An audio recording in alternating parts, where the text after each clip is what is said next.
दुनिया के हर कोने में ये बात हो रही है। भारत की गली गली मोहल्ले मोहल्ले में बात हो रही है।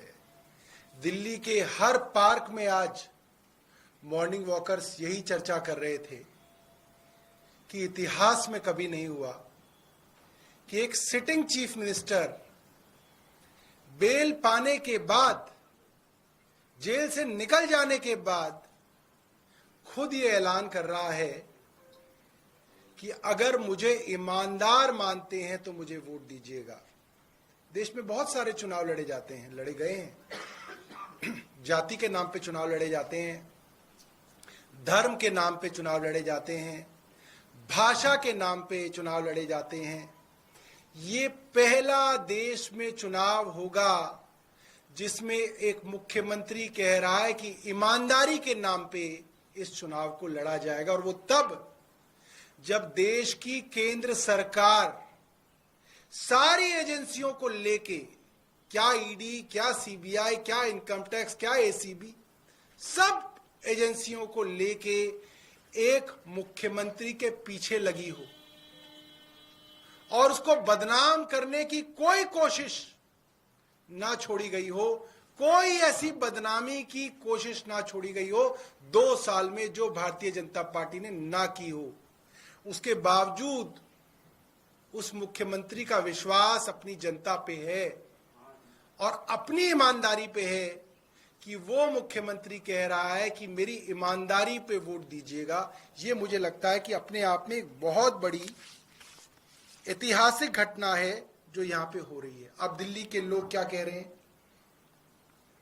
इसकी चर्चा कल से बाजारों में, चाय की दुकानों पे, सुबह दूध लेने जाते हैं उन लोगों के बीच में, ऑटो वाले कहीं खड़े होते हैं तो उनके आसपास कुछ लोग बैठ जाते हैं, उनमें हर जगह चर्चा हो रही है। और यही चर्चा है मेट्रो में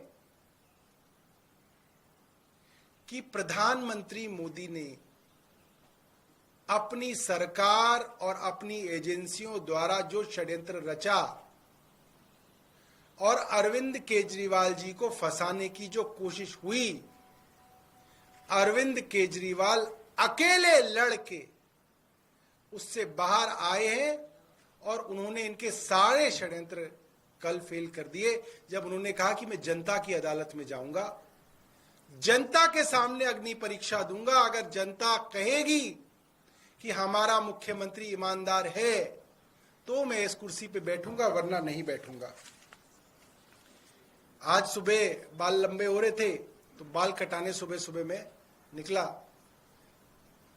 अब क्या है, 10 बजे से पहले मैंने देखा हेयर सैलून खुलते नहीं है, तो मैं 9:30 बजे पहुंच गया। तो उसने बोला कि आने वाले हैं, तो मैं वहां बैठ गया। तो वहां पे कई लोग जो है आसपास के जो है बाहर खड़े हुए थे और लोग बात कर रहे थे, चर्चा कर रहे थे, और हर आदमी इस बात को कह रहा था कि साहब चुनाव कब होंगे, चुनाव जल्दी कराओ। दिल्ली के लोगों के अंदर ऐसी उत्सुकता है कि चुनाव हो और हम वोट डाल के अरविंद केजरीवाल को कल ही दोबारा मुख्यमंत्री बने, ऐसी बेसब्री है आज दिल्ली की जनता के बीच में। एक आदमी वहां पे बैठा था, वो बोला सर मुख्यमंत्री जी ने बहुत अच्छा किया कि जेल में रह के रिजाइन नहीं किया। अगर जेल में रह के रिजाइन करते तो भारतीय जनता पार्टी कहती कि हमारे दबाव में रिजाइन करना पड़ गया। मुख्यमंत्री जेल से बाहर आए और खुद अपनी मर्जी से रिजाइन किया। ये मुख्यमंत्री जी ने बहुत बड़ा काम किया। एक और वहां पे व्यक्ति थे, वो ये बात कर रहे थे, मैंने अभी फोन पे उनसे पूछा, तो वे रहते तो हमारे ग्रेटर कैलाश में मगर दुकान उनकी लाजपत नगर में।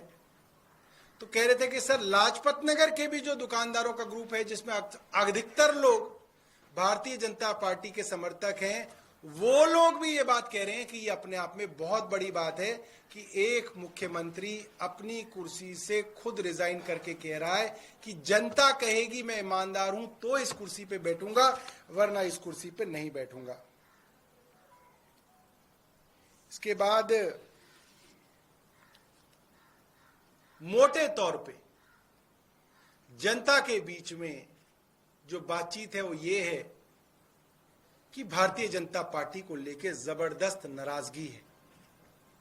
और नाराजगी इसलिए कि उनके द्वारा चुने हुए मुख्यमंत्री जिस मुख्यमंत्री ने आईआईटी पास किया, आईआरएस का एग्जाम पास किया, इनकम टैक्स कमिश्नर थे, नौकरी को छोड़ के 10 साल तक झुग्गियों के अंदर समाज सेवा की हो, मुख्यमंत्री रहते हुए भी लगातार संघर्ष किया हो, लोगों को मुफ्त बिजली दी हो, पानी दिया हो, अस्पताल दिए हो, स्कूल दिए हो, मोहल्ला क्लिनिक दिए हो, बुजुर्गों को मुफ्त तीर्थ यात्रा दी हो, महिलाओं को मुफ्त बस यात्रा दी हो, ऐसे मुख्यमंत्री के पीछे भारतीय जनता पार्टी ने अपनी सारी ताकत लगा दी।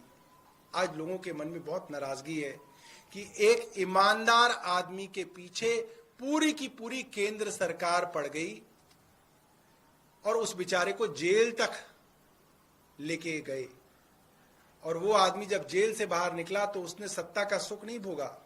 उसने कहा कि मैं अब जनता की अदालत में जाऊंगा, जब तक जनता नहीं कहेगी तब तक इस मुख्यमंत्री की कुर्सी पर नहीं बैठूंगा।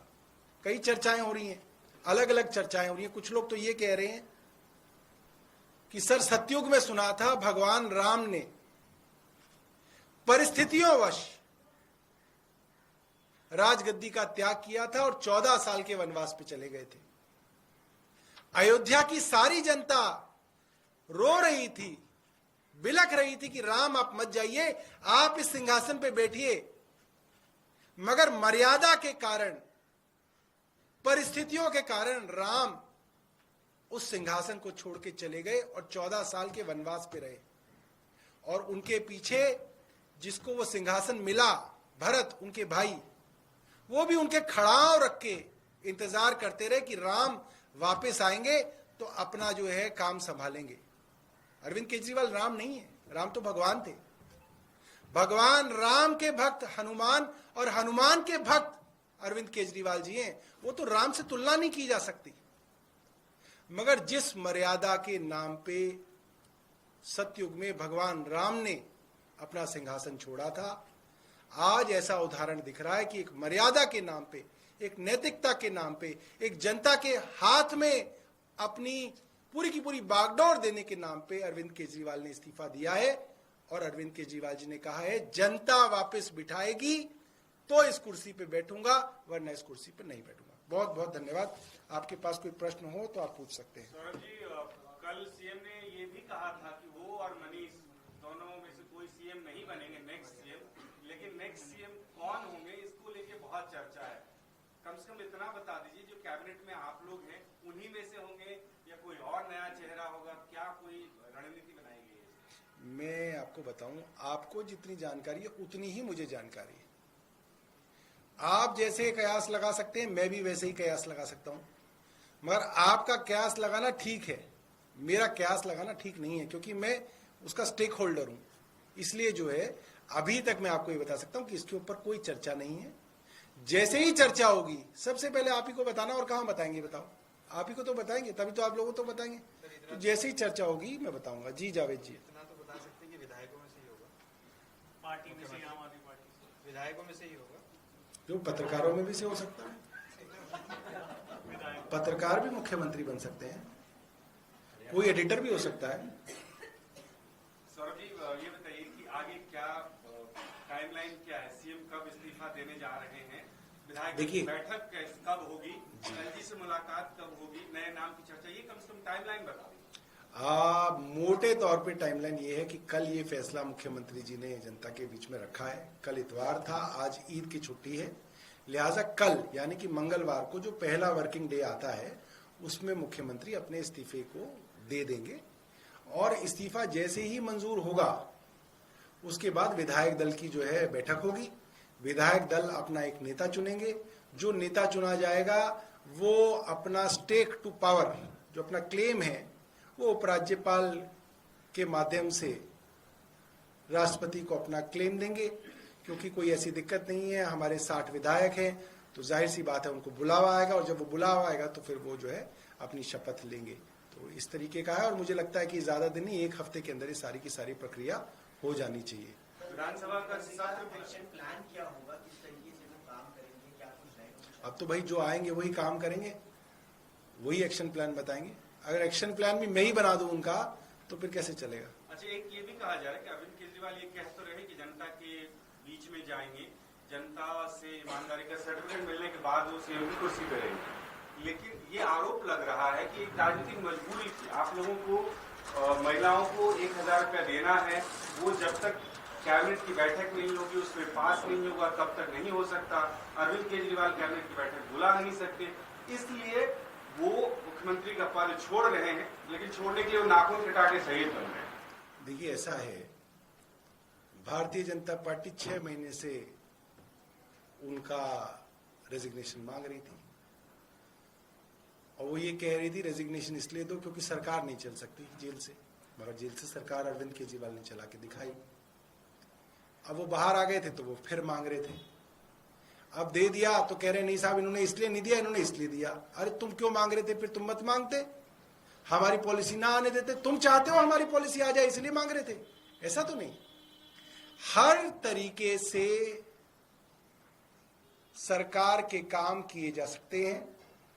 मुख्यमंत्री को इजाजत थी कि वो जितनी भी फाइलें एलजी के पास भेजी जानी है वे फाइलें साइन कर सकते थे और सारी की सारी फाइलें उनकी साइन की हुई जाती हैं। दूसरी बात, जब से मुख्यमंत्री अरविंद केजरीवाल मेजॉरिटी से बने, फरवरी 2014 से, माफ कीजिएगा 15 से, तब से लेकर अब तक बंदिशें ही बंदिशें मुख्यमंत्री जी के पास रही हैं। मगर बंदिशों में भी जो काम कर ले उसका नाम अरविंद केजरीवाल है, इसीलिए जनता बार बार उनको वोट डालती है। तो ये सब तो कुतर्क हैं, ये सब जो है भारतीय जनता पार्टी परेशान है। मैं कल एक भारतीय जनता पार्टी के बहुत बड़े नेता से मिला, नाम बताऊंगा तो आप वो नाराज हो जाएंगे, और एक नहीं कईयों से मिला। एक जगह मुलाकात हो गई, फिर एक जगह आज सुबह एक भारतीय जनता पार्टी के नेता से बातचीत भी हो रही थी। तो उन्होंने मुझे कहा कि हमारे यहां ये चर्चा हो रही थी भारतीय जनता पार्टी के बीच में कि जहां भारतीय जनता पार्टी की सोच खत्म होती है वहां केजरीवाल की सोच शुरू होती है। ये चर्चा चल रही है आज भारतीय जनता पार्टी में, क्योंकि वो लोग सपने में भी नहीं सोच सकते थे कि कोई आदमी सत्ता त्याग कर सकता है। उनके यहां तो झगड़े होते हैं सत्ता के लिए, लॉबिंग होती है, कोई आरएसएस का आदमी होता है, कोई जो है गडकरी जी का आदमी होता है, कोई जो है किसी और का आदमी होता है, कोई राजनाथ जी का आदमी होता है। सब लोग आके दिल्ली के अंदर जो है लॉबिंग करते हैं, तब जाके कोई बनता है, और उसके बाद भी खूब लड़ाई झगड़ा चलता रहता है। तो उनके लिए ये बहुत जो है सरप्राइजिंग था, वो इसके लिए तैयार नहीं थे। आप खुद ही देख सकते हैं कि जिस तरीके से कल भारतीय जनता पार्टी के प्रवक्ताओं के बयान आ रहे थे, वो तो ये कह रहे हैं कि साहब ये तो पूरा पूरा ड्रामा है, ये तो 2 दिन ड्रामा करेंगे, फिर जो है फिर कार्यकर्ताओं से और लोगों से कहलवा देंगे कि भाई आप मत जाइए मत जाइए, फिर ये नहीं रिजाइन करेंगे। तो उनके ऑफिशियल बयान आया था कल बीजेपी का। अब उनको डर लग रहा है, नहीं यार ये तो शायद सही में ही रिजाइन कर रहे हैं, तो अब कोई और बयान देखा जाए। तो वो कुतर्क चलेंगे, मगर ये संवाद सीधा अरविंद केजरीवाल जी का जनता से है। अरविंद जी जो कहना चाहते हैं वो जनता के मन तक पहुंच गई है बात, और जनता बहुत नाराज है। मैं आपको बता सकता हूं, आप सड़क पे घूमिए, आपको वो नाराजगी जो है दिख जाएगी। जनता भारतीय जनता पार्टी के नेतृत्व से खासी नाराज है। सर एक सवाल, आप लोग कह रहे हैं कि चुनाव जल्दी हो जाना चाहिए, अगर चुनाव जल्दी करवाने, विधानसभा बंद कर दीजिए, चुनाव की मांग कीजिए, ये भी सवाल उठाया जा रहा है। हम इसकी तो क्या मांग कर प्रक्रिया क्या है, सरकार क्यों नहीं बंद कर रही? 6 महीने पहले चुनाव से, जो चुनाव का दिन होता है उससे 6 महीने पहले, 5 साल पूरे होने से 6 महीने पहले चुनाव आयोग चुनाव करा सकता है। जैसे आप देखेंगे हरियाणा के चुनाव जो है उनका समय पूरे होने से पहले ही जो है चुनाव आयोग करा रहा है। तो हमने ये कहा है कि आप ये करिए। अब हम बंद कर देंगे, कहेंगे भाग गए, देखो ये छोड़ के भाग गए। तो हम भी अब समझदार हो गए, अब हम वैसे बेवकूफ नहीं रहे जो पहले थे, ठीक है। अब इतने नादान नहीं है। हमने आपको बोल दिया, हमने बॉल जो है आपके पाले में डाल दी कि अगर है हिम्मत और है कॉन्फिडेंस और लगता है कि तुम केजरीवाल को हरा सकते हो तो आ जाओ मैदान में, और नहीं है तो फिर देखेंगे टाइम पे जब टाइम आएगा। क्या चुनाव आयोग को आप रिकमेंडेशन भेजेंगे कि या चुनाव पहले? अरे चुनाव आयोग क्या है, ये सब यही है, भारतीय जनता पार्टी ही चला रहा है सब कुछ। क्या चुनाव आयोग है? इलेक्शन तो वही कराएंगे सर। अच्छा।